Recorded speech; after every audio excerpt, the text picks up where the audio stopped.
Come back to the show. अब ओकाड़ा से doctor Gulrez doctor Najam Sethi साहब से क्या जानना चाह रहे हैं? एंटी इस्टेब्लिशमेंट बयानिया जो है ये तो नून लीग का भी हमेशा पहले होता था। जैसे मतलब कि वो स्टेटमेंट ये ख्वाजा आसिफ जैसे बंदे ने दी हुई है, और नवाज शरीफ और मरियम नवाज ने भी मतलब कि दहशत गर्दी है उसके पीछे वर्दी है वाले नारे लगवाए में अपने जलसों में और रायबंड वगैरह में जब ये होते थे अपोजिशन में। तो ये पीटीआई को क्यों ज़रा सा भी ये एंटी इस्टेब्लिशमेंट होने की वजह से सिर्फ जो है ना इतना अताब का निशाना बनाया जा रहा है? मतलब इसकी क्या वजह है कि पीटीआई को मुसलसल 3 साल से किया जा रहा है? मतलब वो तो इतना सवियर बोलते भी नहीं है, मतलब बोटियां नोच लेंगे वाली जैसी स्टेटमेंट जो वजीर दिफा की है वो तो मतलब ऐसी कभी बात नहीं की, मेरा ख्याल में किसी ने भी ऐसे नहीं बात की। तो इसकी क्या वजह समझ में आती है, कोई आप एक्सप्लेन कर सकते हैं? बिल्कुल एक्सप्लेन कर सकता हूँ। आप माजरत के साथ थोड़ी सिलेक्टिव मेमोरी है। खान साहब ने जो बातें कही हैं और जो पीटीआई ने जो जिस किस्म की एंटी इस्टेब्लिशमेंट बातें की हैं और हथियार इस्तेमाल किए हैं, वो मेरा ख्याल है तारीख़ में, मैंने 70 साल की पाकिस्तान की तारीख़ में ऐसे कभी चीज़ इसके करीब भी नहीं आती। ख्वाजा ने 1-2 दफ़ा मेरा ख्याल है गरजा है, एक आध दफ़ा नवाज शरीफ साहब ने कोई बात की है, एक दफ़ा मुझे याद आता है आसिफ ज़रदारी ने भी बात की थी।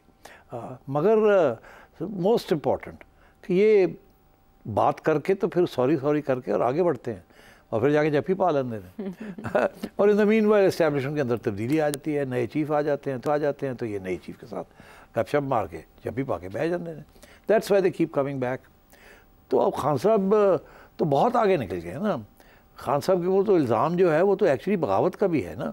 अगर आप शायद पीटीआई के सपोर्टर हैं इसलिए आपका ख्याल है कि नहीं वो तो फॉल्स फ्लैग ऑपरेशन था या आपने कन्विंस कर लिया, ऐसी बात नहीं है। पीटीआई जो पीटीआई ने किया है ये मैंने ऐसी कभी चीज़ नहीं, जो गाली गलोच आपने की है पीटीआई ने, जो खान साहब ने खड़े होके और बातें की हैं आर्मी चीफ़ के ख़िलाफ़, एक्स आर्मी चीफ़ के ख़िलाफ़ भी और करंट आर्मी चीफ़ के ख़िलाफ़ भी एंड सो ऑन, तो ये तो पाकिस्तान की तारीख़ में ऐसी कोई चीज़ नहीं हुई। तो कंपेयर नहीं कर सकते आप। वो एक आध दफ़ा पार्लियामेंट में खड़े होकर किसी ने ख्वाजा साहब ने कह दिया, उसके बाद ख्वाजा साहब लेट गए, तो आप भी लेट जाए ना, तो क्या हो जाएगा? आप लेट जाए, सॉरी कर ले, माफ़ी मांग ले, भाई साहब माफ़ कर दो, असी तुहाडे नौकर हाँ, तो चलो गल अगे बढ़ती है। तुसी तो एक गल तो बाद दूजी गल ते आ जाते हो। तो ये आप प्लीज़ मेहरबानी करें रिकॉर्ड को सही रखें कि आपने जो चौके छक्के मारे हैं, मेरा ख्याल है उसके कंपैरिजन में तो मियां नवाज शरीफ ने, पीपल्स पार्टी ने इक्का दुक्का ले लिया होगा और वो भी शायद रन आउट हो गए होंगे। अच्छा, ये डॉक्टर गुलरेज ये इसी से ये पॉइंट आपसे जानना चाह रहे हैं कि आप बार बार कहते हैं कि अपने वाइट हॉर्स से नीचे उतरे, पीटीआई को कहते हैं, वो कहते हैं कैसे नीचे उतरे? खान साहब इनविटेशन दे चुके हैं बार बार कि मैं बातचीत को तैयार हूँ। अब वो क्या करें? वो कहें कि मैं करप्शन को लीगल समझता हूँ, या फिर वो ये कहें 9 मई में मुझे फांसी दे दो। हुकूमत के पास ताकत है तो हुकूमत अपने वाइट हॉर्स से नीचे क्यों नहीं उतरती? आप हुकूमत को क्यों नहीं कहते कि वो आगे बढ़ें और वो बातचीत करें? अच्छा जी, अब आप कह रहे हैं कि जी खान साहब तो वाइट हाउस से उतरे हुए हैं नीचे और वो कह रहे हैं हुकूमत जो है वो वाइट हाउस से नीचे उतरे, यही कह रहे हैं ना आप।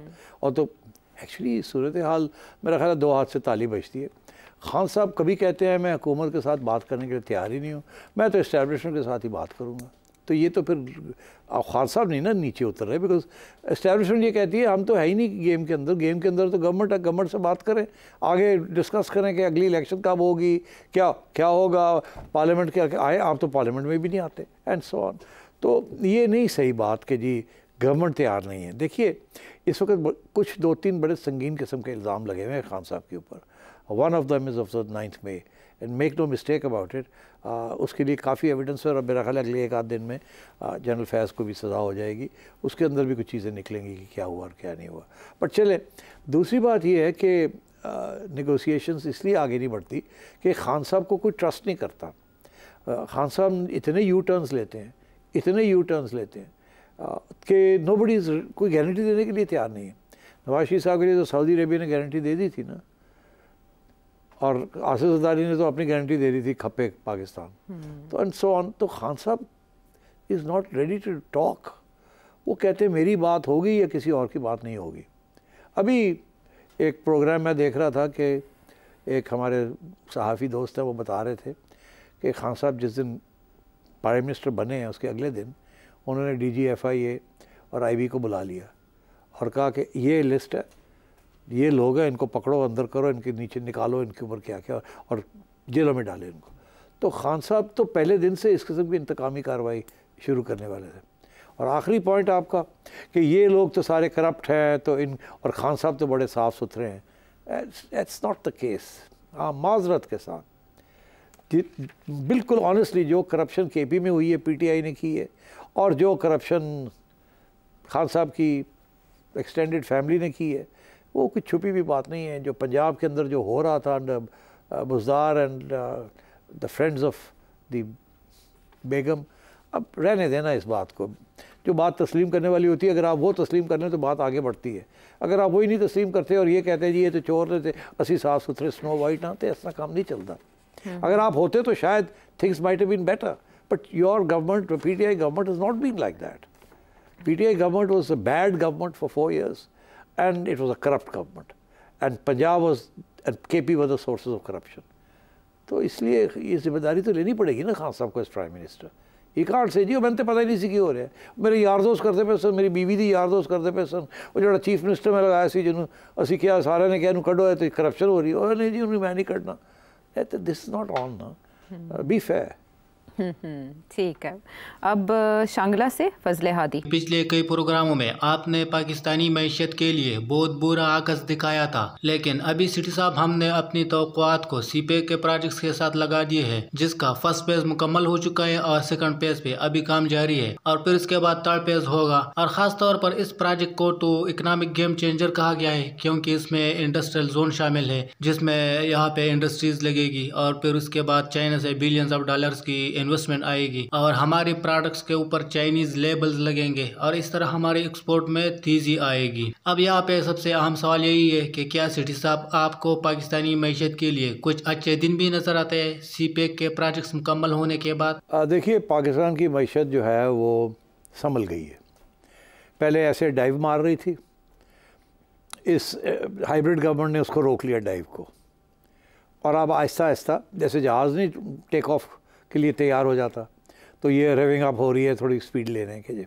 IMF भी ये कहती है कि जो डिफ़ॉल्ट का ख़तरा दूर हो गया, कुछ सख्तियाँ करनी पड़ी हैं, टाइट करनी पड़ी हैं बेल्ट्स, मगर ग्रोथ आहिस्ता आहिस्ता वापस आ रही है।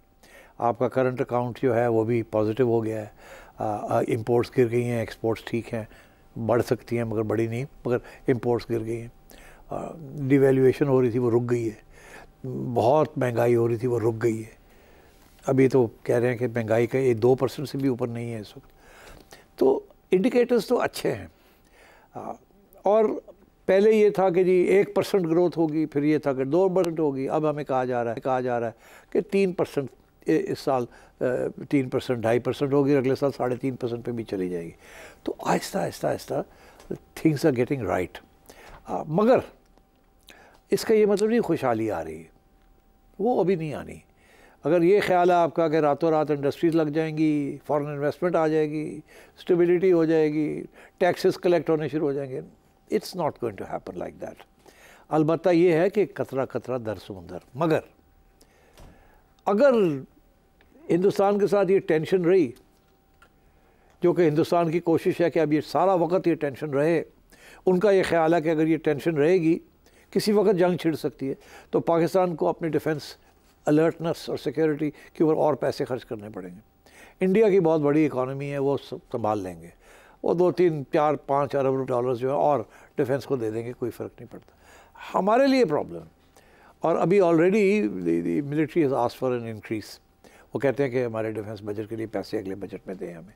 ज़ाहिर है पैसे खर्च हो गए ना अब इसके बावजूद कि चाइना आपको उधार पे दे रहा है बहुत कुछ, हथियार भी दे रहा है, सब कुछ, मगर at the same time I think अब टाइट तो करना पड़ेगा। आज की खबर थी कि फेडरल गवर्नमेंट ने कुछ पैसे काट लिए हैं प्रोविंसेस के नेशनल फाइनेंस कमीशन अवार्ड के। वो कह रहे हैं कि आपने ये पैसे देने थे, ये पैसे देने थे, आपने दिए नहीं, हमने आपके पहले ही पैसे ही काट लिए जो हमने आपको देने हैं, उसमें से हमने काट लिए। और अब प्रोविंसेस के ऊपर भी प्रेशर आएगा कि आप मेहरबानी करें, पैसे जितने पहले मिलते थे नहीं मिलेंगे, हमने डिफेंस को देने हैं, या फिर टैक्सेस और बढ़ाने पड़ेंगे, जो कि ऑलरेडी लोग रो रहे हैं इसके ऊपर। और तो मैं समझता हूँ कि बेल्ट टाइटनिंग का फिर वक्त आ गया है, और हो सकता है कि ग्रोथ जो है वो थोड़ी देर के लिए रुक जाए। उसकी वजह यह है कि डेवलपमेंट जो है, जो एक्सपेंडिचर जो डेवलपमेंट के लिए होता है वो कम हो जाएगा, क्योंकि डिफेंस के लिए जाना पड़ेगा। डेवलपमेंट एक्सपेंडिचर जो होता है वो प्रोडक्टिव होता है, डिफेंस एक्सपेंडिचर अनप्रोडक्टिव होता है, इट्स लाइक कंजप्शन। तो we'll have to give another billion I think to the defence of Pakistan. और अब तो इस पर कोई शक ही नहीं है ना कि you need to do that. जो दुश्मन है वो तो कह रहा है कि मैं तो किसी वक्त चढ़ाई कर सकता हूँ, एंड उसकी तैयारी कर रहा है वो। सो आई थिंक इकॉनमी स्टेबल हो गई है, अब चढ़ने लगी थी तो ये इशू इंडिया के साथ खड़ा हो गया है, जिसकी वजह से अब फिर स्टॉलिंग हो जाएगी और अब रिसोर्सेज जो है डिफेंस में देने पड़ेंगे। और थ्रेट ऑफ वॉर जो है उसके अंदर डेवलपमेंट नहीं हो सकती। कोई पैसा लगाने के लिए तैयार नहीं होगा अगर यही फिक्र होगा कि जी किसी वक्त भी इंडिया के साथ जंग हो सकती है। आपने देखा कोविड के ज़माने में अच्छे खासी चीज़ें बंद हो गई थी। अभी मैं छोटी सी आपको बात बताता हूँ, पॉलिटिकल इंस्टेबिलिटी जो है वो भी आपको तंग करती है, और पॉलिटिकल इंस्टेबिलिटी भी बिल्कुल सरफेस पे है। जैसे वॉर का थ्रेट सरफेस पे है, पॉलिटिकल इंस्टेबिलिटी भी सरफेस है। अभी आपने देखा क्या हुआ, ये पानी पर सिंध के अंदर सिंधी नेशनलिस्ट ने सड़कें बंद कर दी थी, और क्या हुआ, जितनी भी एक्सपोर्ट्स पंजाब से जा रही थी, कंटेनर जा रहे थे, वो 7 दिन के लिए रुक गए। और इस पिछले ये जो महीना गुजरा है, इसमें जो एक्सपोर्ट्स होनी थी वो सारी अब पोस्टपोन हो गई हैं to next month. And so this makes a big difference, political instability. इसी तरीके के साथ थ्रेट ऑफ वॉर।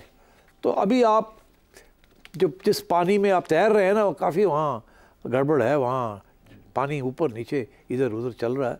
अभी वो थंडर स्टॉर्म नहीं आई, मगर वो आ सकती है। Political instability can create problems, and threat of war can actually translate into war, can create problems.